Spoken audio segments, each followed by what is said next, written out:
ইসলাম একবার সাহাবীদের সাথে কথা বলতেছেন এভাবে হেলান দিয়ে, শুনতেছেন? বিশ্বনবী হেলান দিয়ে বলেন, আলা উনাব্বিউকুম বিআকবারিল কাবায়ের, সবচেয়ে বড় কবিরা গুনাহ কোনটা তোমরা জানো নাকি? সাহাবারা বললেন, আপনি সবচাইতে ভালো জানেন ইয়া রাসূলুল্লাহ, আপনি বলেন। বিশ্বনবী বললেন, সবচাইতে বড় কবিরা গুনাহ আল্লাহর সাথে শিরক করা, হেলান দিয়ে। 2 নম্বরে উকুকুল ওয়ালিদাইন, মাতা পিতার অবাধ্য হওয়া। 3 নম্বরটা যখন বলবেন হেলান থেকে উঠলেন এভাবে, সিরিয়াস। 3টা কবিরা গুনাহ তোমাদের বলবো না, বলেন। 2টা বলছে হেলান দিয়ে, একটা হচ্ছে আল্লাহর সাথে শিরক করা, 2 নাম্বার হচ্ছে মাতা পিতার অবাধ্য হওয়া। 3 নম্বরটা যখন বলবেন, ওয়াকানা মুত্তাকিয়ান, তিনি হেলান দেওয়া ছিলেন, ফাজালাসা, সিরিয়াস হয়ে বসলেন।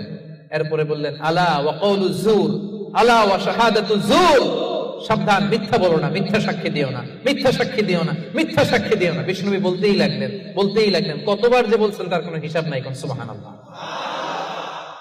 সিরিয়াস, খুবই সিরিয়াস। কারণ মিথ্যা সাক্ষী সমাজে বাতিলকে প্রতিষ্ঠিত করে, জালিমকে প্রতিষ্ঠিত করে।